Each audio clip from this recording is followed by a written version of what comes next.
Salam dan bahagia. Di sini kami akan menjelaskan materi tentang konsep dasar manajemen perubahan. Kami dari kelompok 1 yang beranggotakan saya sendiri Ira Yulianti, lalu Putra Giovanni Koroh, kemudian Cindy Roselina, dan Faril Muhammad. Di sini kami akan menyampaikan beberapa materi. Yang pertama yaitu definisi manajemen perubahan, yang kedua komponen manajemen perubahan, yang ketiga proses perubahan, dan yang keempat lingkungan perubahan. Baiklah, langsung saja ke materi yang pertama yaitu definisi manajemen perubahan yang akan dijelaskan oleh Oke, salam dan bahagia. Sebelumnya perkenalkan saya Ira Yulianti, NIM 2018008276. Nah, di sini saya akan menjelaskan mengenai definisi manajemen perubahan. Apa sih manajemen perubahan itu? Jadi, definisi manajemen perubahan adalah suatu proses yang berlangsung secara terus-menerus untuk memperbarui organisasi. Perubahan ini berhubungan dengan arah, struktur, dan kemampuan untuk melayani permintaan pasar, pelanggan, dan pekerja yang selalu berubah. Manajemen perubahan ini memiliki dua konsep. Yang pertama yaitu perubahan yang sifatnya gradual. Nah, gradual ini maksudnya perubahan yang bertahap sedikit demi sedikit. Dan yang kedua yaitu perubahan yang bersifat revolusioner. Maksudnya ini ya perubahan yang sifatnya menyeluruh dan berlangsung secara cepat. Manajemen perubahan ini memiliki 3 tipe yang berbeda, di mana setiap tipenya ini memerlukan strategi manajemen perubahan yang berbeda pula. Yang pertama yaitu perubahan rutin. Perubahan rutin ini di mana telah direncanakan dan dibangun melalui proses organisasi. Yang kedua yaitu perubahan peningkatan. Nah, ini maksudnya ya mencangkup keuntungan atau nilai yang telah dicapai organisasi. Yang ketiga perubahan inovatif. Ini mencangkup cara bagaimana organisasi memberikan pelayanan kepada para konsumen. Dan materi yang selanjutnya yaitu komponen manajemen perubahan. Manajemen perubahan ini memiliki 8 komponen. Yang pertama yaitu tujuan perubahan. Tujuan perubahan ini fungsinya yaitu untuk mempertahankan keberlangsungan hidup perusahaan, baik itu dalam jangka pendek maupun jangka panjang. Lalu untuk menyesuaikan diri dengan perubahan yang terjadi di lingkungan internal, misalnya seperti sikap tenaga kerja, perubahan strategi korporasi, perubahan teknologi dan peralatan, serta lingkungan eksternalnya seperti perubahan pasar, peraturan, hukum, kebijakan pemerintah, teknologi, dan lainnya. Dan untuk memperbaiki efektivitas perusahaan agar dapat bersaing di pasar ekonomi modern. Upaya ini termasuk perbaikan efektivitas tenaga kerja, perbaikan sistem dan organisasi, dan implementasi strategi perusahaan. Poin yang kedua yaitu aspek strategi yang perlu diubah. Nah, ini ya seperti melakukan perubahan yang baru. Lalu yang ketiga strategi perubahan yang diterapkan. Yang keempat sumber daya. Nah, sumber dayanya ini sumber daya manusia yang menyusun langkah-langkah perubahan terbaik dari tenaga kerja yang dimiliki suatu perusahaan. Lalu yang kelima yaitu manajer perubahan. Nah, di sini manajer selayaknya proaktif menjelaskan kepada para karyawan tentang strategi perubahan yang akan dijalankan suatu perusahaan. Selanjutnya poin yang keenam yaitu agent of change, yaitu seseorang yang bertugas mempengaruhi target perubahan dalam suatu organisasi agar tercapai tujuan yang diharapkan. Lalu selanjutnya yang ketujuh yaitu organisasi. Dan yang ke-8 target audience. Nah, target audience ini yang pastinya yaitu konsumen. Baiklah, materi yang selanjutnya akan disampaikan oleh teman saya. Assalamualaikum warahmatullahi wabarakatuh. Perkenalkan, nama saya Cindy Roselina, NIM 2018008309. Di sini saya akan menjelaskan proses manajemen perubahan. Proses manajemen perubahan terdapat 3 teori. Yang pertama, model perubahan Lewin, model penelitian tindakan, dan model positif. Yang pertama, model perubahan Lewin. Apa sih model perubahan Lewin itu? Model perubahan Lewin adalah proses perubahan terhadap hal yang baru sebagai modifikasi kekuatan yang menjaga perilaku sistem tetap stabil. Jadi, perubahan ini bisa dikatakan perubahan yang efektif diperlukan penguatan dari perilaku dan sikap yang baru. Nah, di sini ada 3 langkah dari proses perubahan dari Lewin, yaitu unfreezing, yaitu proses penyadaran tentang perlu adanya kebutuhan untuk berubah. Nah, biasanya proses ini dibentuk dengan teori perilaku manusia dan perilaku perusahaan, yang dimana perlu adanya kondisi perubahan antara tujuan dan kenyataannya. Nah, proses unfreezing ini melibatkan pengurangan kekuatan yang mempertahankan perilaku organisasi pada levelnya. Maksudnya, untuk melihat keadaan saat ini dengan keadaan yang diharapkan nantinya. Nah, unfreezing ini terkadang dilakukan melalui proses diskonfirmasi psikologis, yaitu apa? Pengakuan atau informasi langsung dari dalam organisasi tersebut.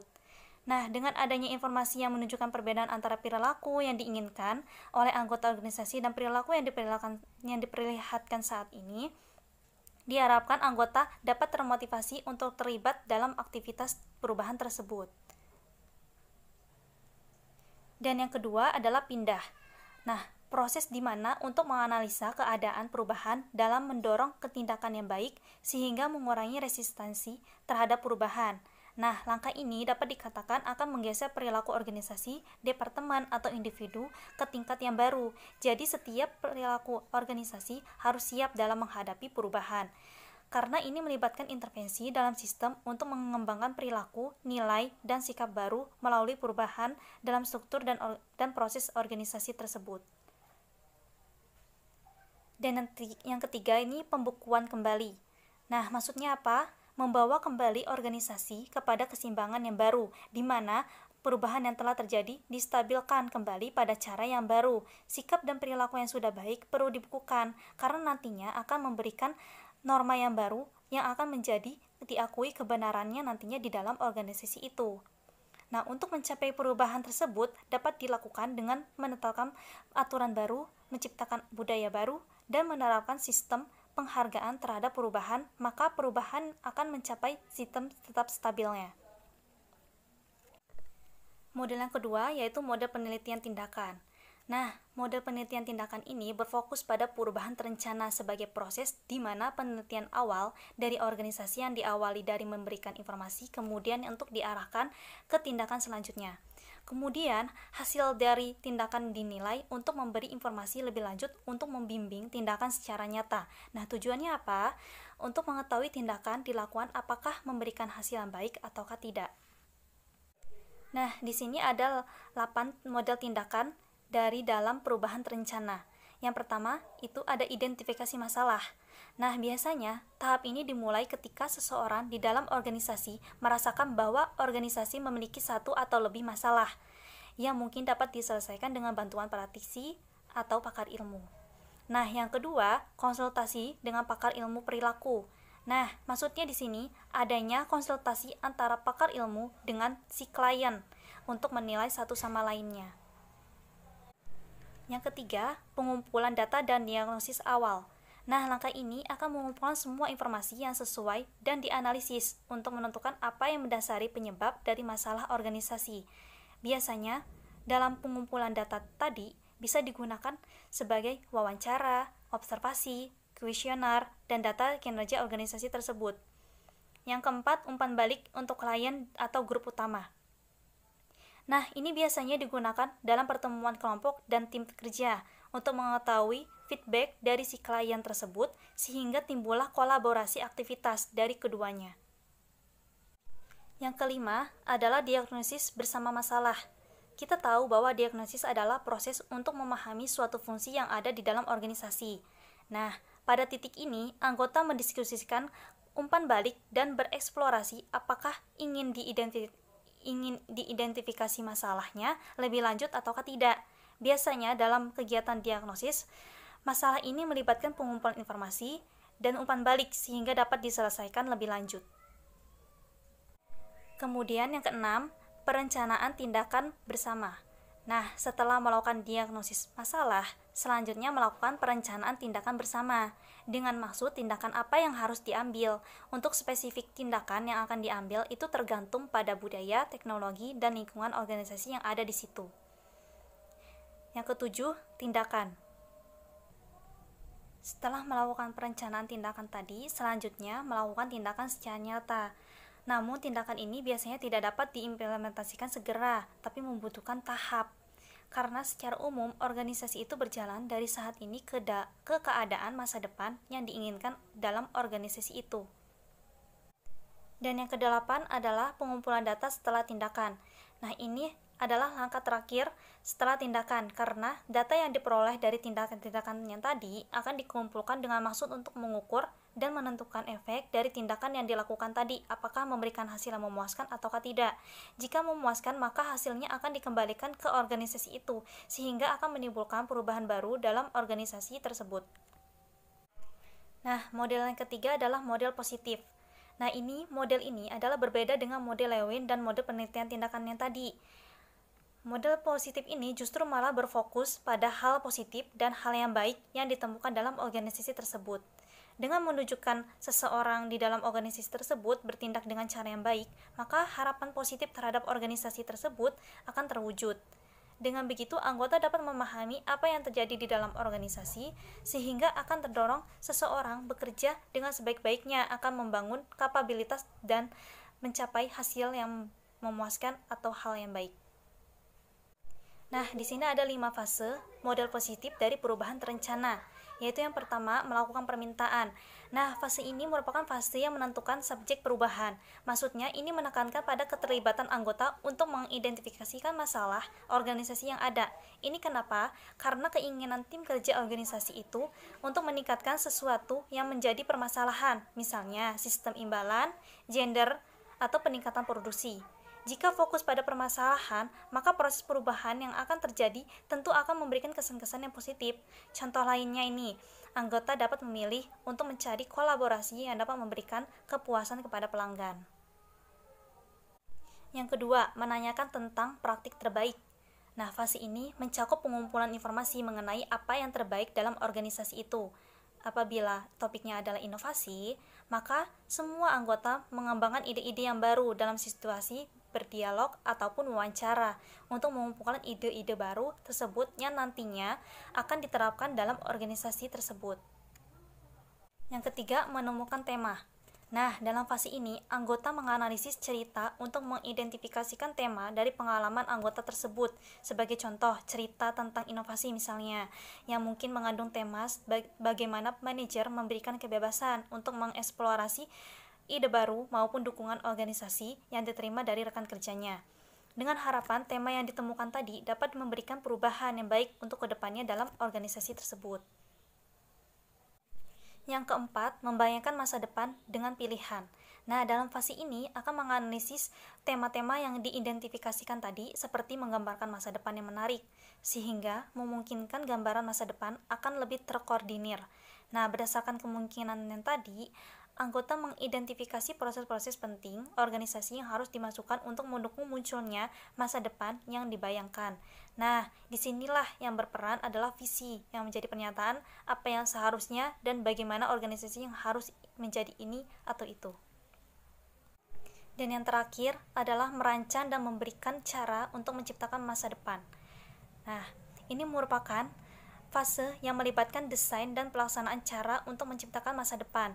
Nah, ini menggambarkan kegiatan dan membuat rencana yang diperlukan untuk mewujudkan visi dalam organisasi.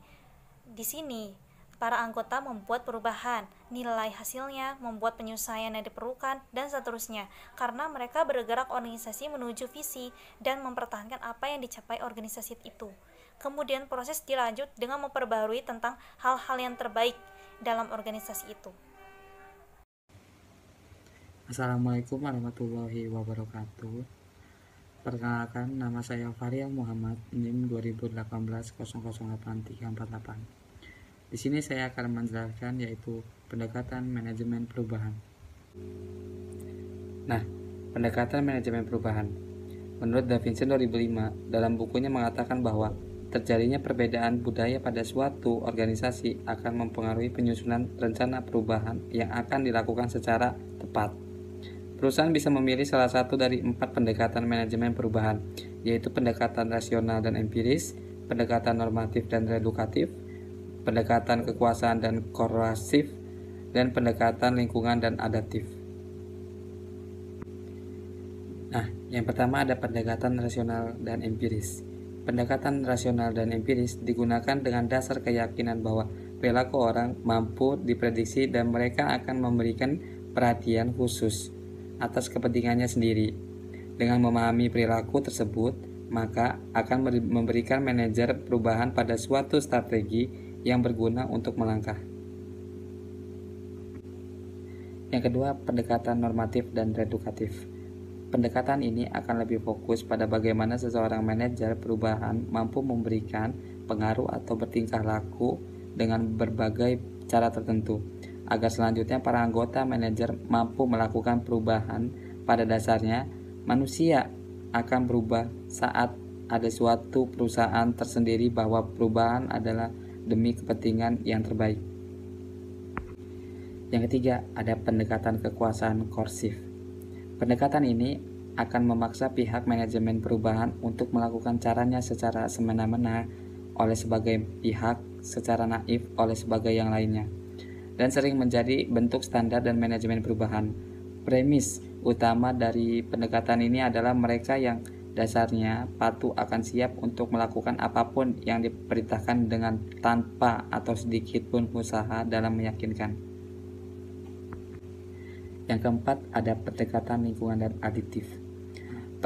Premis utama yang digunakan dalam pendekatan manajemen ini adalah bahwa walaupun mereka berubah berdasarkan insting, namun mereka berusaha menghindari segala bentuk kerugian. Jadi sebenarnya mereka mempunyai kemampuan dalam beradaptasi dengan berbagai kondisi dan situasi baru.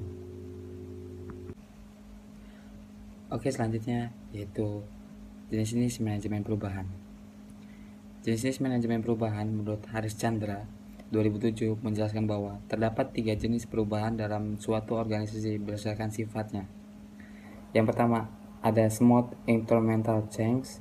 Yang kedua, ada bumpy incremental change. Yang ketiga, ada disconnected change. Oke, selanjutnya yaitu jenis-jenis manajemen perubahan. Jenis-jenis manajemen perubahan menurut Haris Chandra 2007 menjelaskan bahwa terdapat 3 jenis perubahan dalam suatu organisasi berdasarkan sifatnya. Yang pertama, ada smooth incremental change. Yang kedua, ada bumpy incremental change. Yang ketiga, ada disconnected change. Nah, smooth incremental change, perubahan akan terjadi secara lambat, sistematis, dan bisa diprediksi serta mencakup atau seluruh retanan perubahan dalam kecepatan yang cenderung konstan. Yang kedua, yaitu ada bumpy incremental change, adalah perubahan yang mempunyai periode relatif tenang dan sesekali disertai dengan percepatan gerakan perubahan dengan dipicu oleh perubahan lingkungan ke organisasi dan bisa berasal dari internal, seperti adanya tuntutan dalam meningkatkan efisiensi dan perbaikan metode kerja. Nah, yang terakhir ada disconnected change, adalah perubahan yang ditandai dengan adanya pergeseran cepat terhadap struktur, budaya, strategi, dan ketiganya secara bersamaan. Perubahan ini lebih bersifat revolusioner dan juga cepat. Oke, selanjutnya yaitu tingkatan manajemen perubahan. Apa itu tingkatan manajemen perubahan? Seperti apa yang telah dijelaskan sebelumnya, bahwa manajemen perubahan merupakan upaya yang dilakukan untuk merubah seseorang, kelompok, atau bahkan perusahaan ke arah yang lebih baik dari sebelumnya. Dengan demikian, manajemen perubahan memiliki beberapa tingkat, yaitu perubahan individu atau seorang, perubahan organisasi, dan perubahan kemampuan yang dimiliki oleh perusahaan. Nah, yang pertama yaitu ada perubahan individu.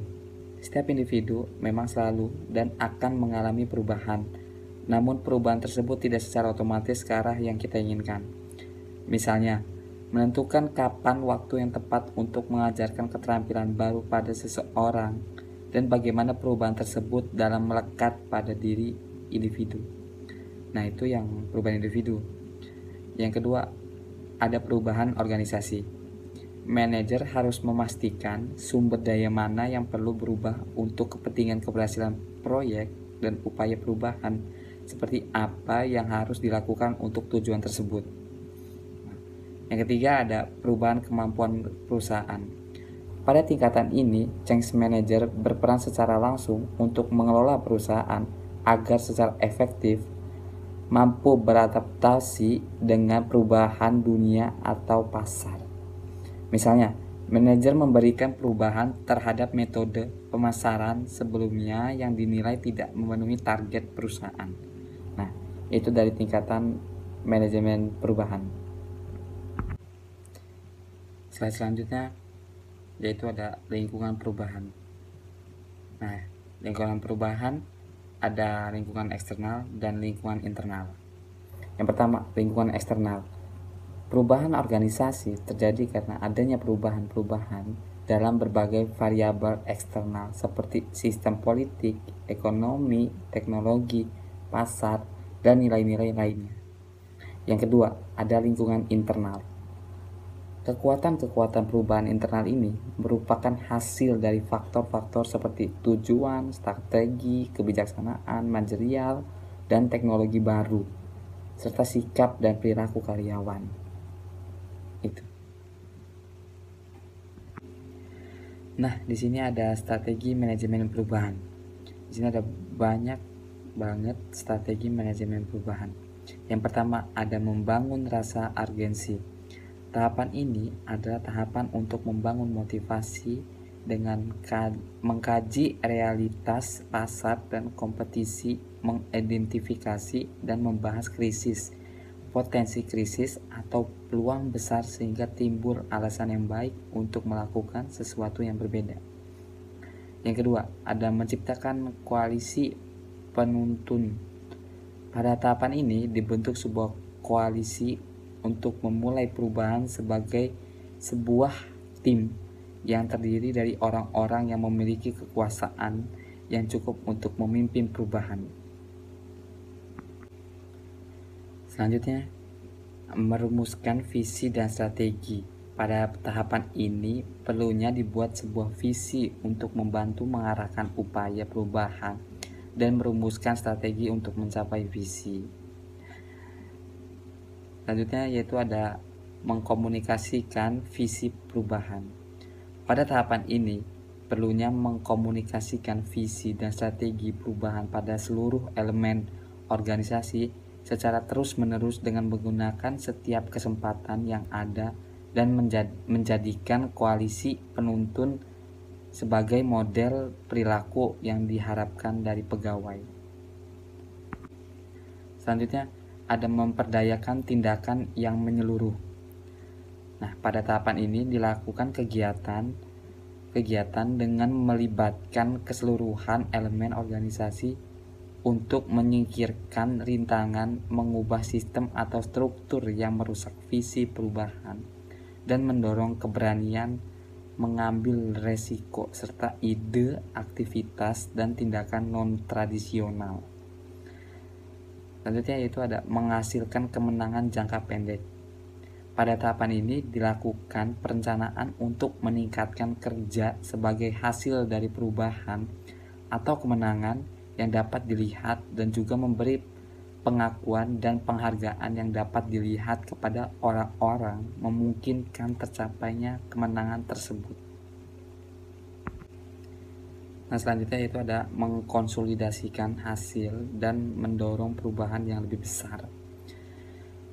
Pada tahapan ini dilakukan kegiatan-kegiatan untuk membuat proses perubahan tersebut semakin besar dengan menggunakan kredibilitas yang semakin meningkat untuk mengubah semua sistem, struktur, dan kebijakan yang tidak cocok dan tidak sesuai dengan visi transformasi, mengangkat atau mempromosikan dan mengembangkan orang-orang yang dapat mengimplementasikan visi perubahan dan meremajakan proses perubahan dengan proyek, tema, dan agen perubahan yang baru. Nah, yang terakhir yaitu ada mendapatkan pendekatan baru dalam budaya. Dalam tahapan terakhir ini, semua hasil perubahan yang telah dilakukan dijadikan budaya kerja yang baru dengan menciptakan kinerja yang lebih baik melalui perilaku yang berorientasi pada pelanggan dan produktivitas kepemimpinan yang lebih baik serta manajemen yang lebih efektif. Mohon maaf bila ada salah-salah kata. yang kurang berkenan. Untuk selanjutnya saya berikan ke teman saya. Terima kasih. Selamat siang, salam dan bahagia. Nama saya Putra Giovanni Koro, NIM 2018-008-491. Saya akan menjelaskan tentang kesimpulan tentang manajemen perubahan atau manajemen of change.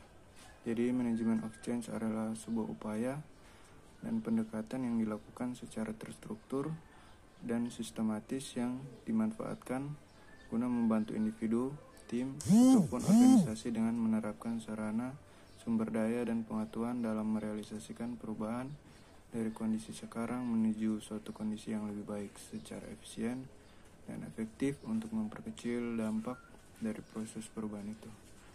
Oleh karena itu, manajemen perubahan sangat berperan penting dalam menjaga stabilitas perusahaan di tengah dunia bisnis yang terus bergerak atau berubah dan mencegah perubahan dari posisi terancam. Terima kasih. Salam.